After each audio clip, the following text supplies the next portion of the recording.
کارفدارن وی بریاره نبتنین ناف خوب بلکو سر آستا هریمی و حتی جهانی جود ناوا مدیان جهانیش دهاتا بحث کرن.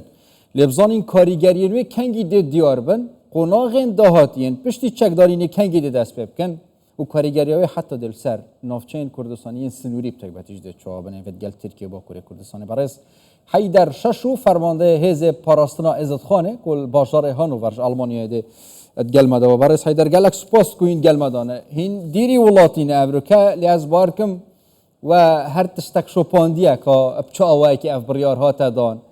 دلخوشیاوی دفعه چابی یعنی اگر از بیشن بچه آوایی که و اف بریارا پککی خواند دست پیک از وکه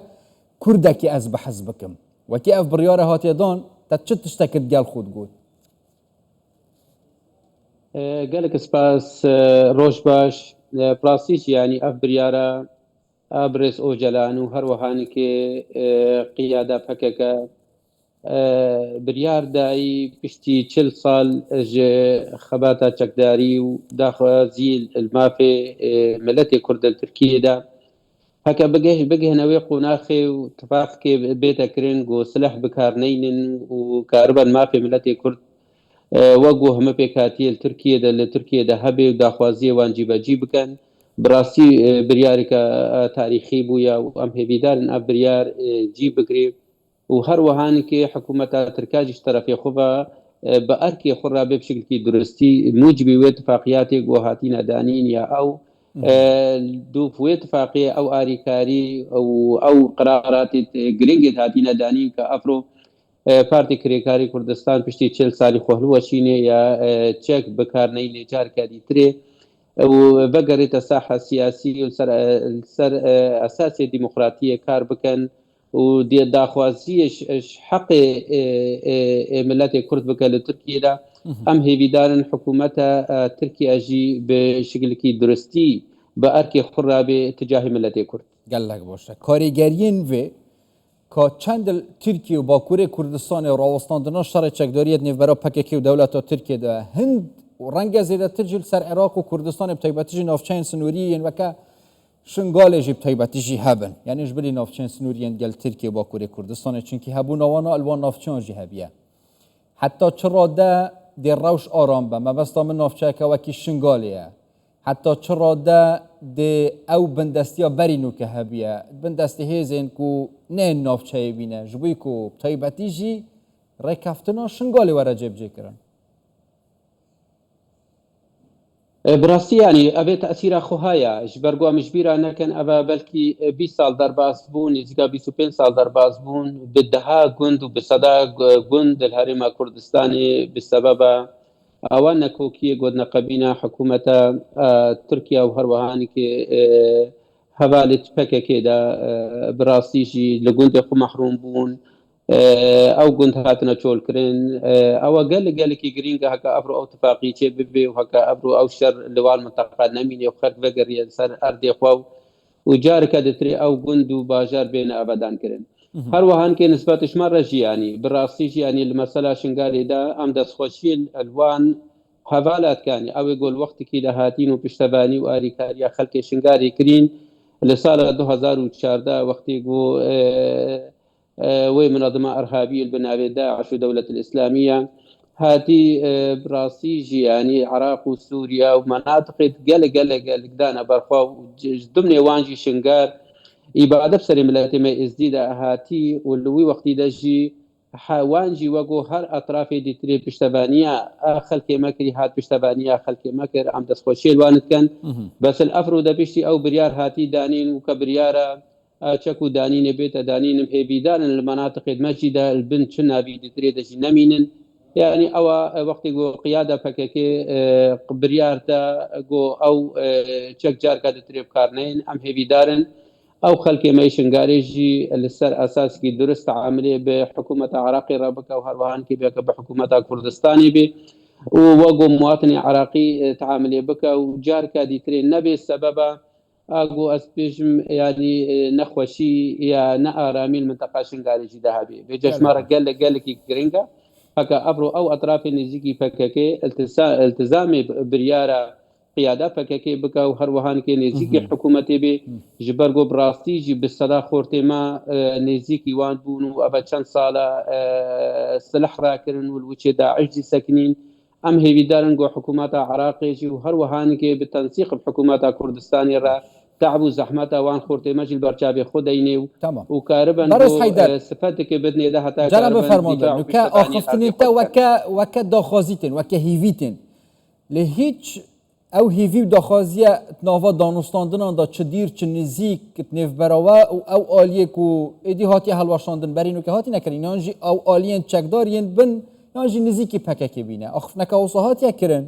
یعنی هم پابندبون و بریاری هم جهی چکدانین همی آوه کی براسي هكا أبد نقبينا وأنا حكومة عراقي دا تشيبو بي مناقشة هاد بيكرن نقبينا موان دا أفتشنا هات يكرن يشبرقو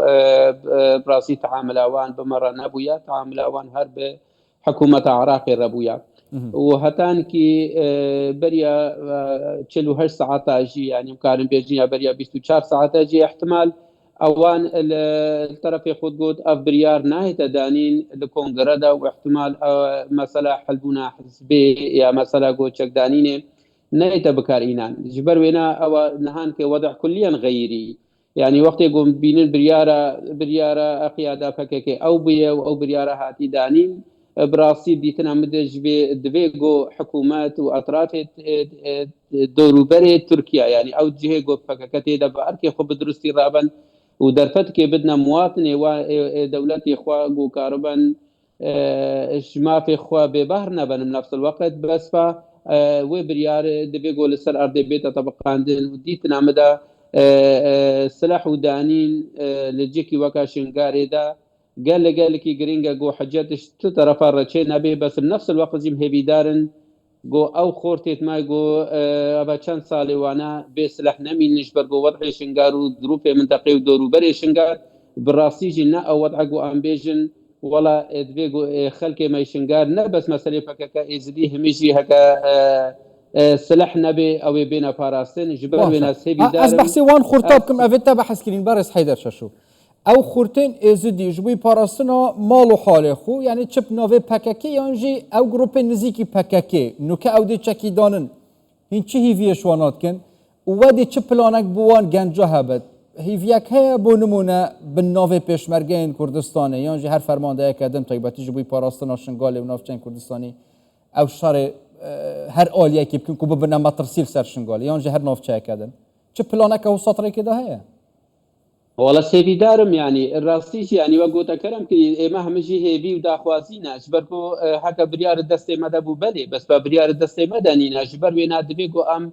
هيبي بكانوا ام دعوة الاطراف الكردستاني همي بكانوا هروهان كي الحكومة عراقي جبركو ابرو بريار فكاكا دبيكو ام همجي بير اريكات بن هتان كي بريار لسر ارضي جيب بي يعني محقول لنا هكا امبيجن والله متجرد لخلال يك تصريح دا يك قرار دا خلاص سلاح دانين وحركه شمال اخوا براسيجي او جي درسنينا ام هيبي دارن الجيكي وكا شنغار افرو وزارتا بيشمركه حكومتا كردستاني بهم قواتا خو پشتوانيه بك او خلق مي شنغار ايغو نيزيكي حوالي فككيبويا وابرو درفت كي جرب ببينن باتفاقي حكومه عراقي راهتان كي جو فعلا جبن طرفكي اشوان اطراف جو ابرو كاربن شنغار بفاريزن ومنطقه بفاريزن الايتاري كردياتيه دا ودوري ملتي خو دوري خلقي خو نبن اب كورتي اگر برسوام دي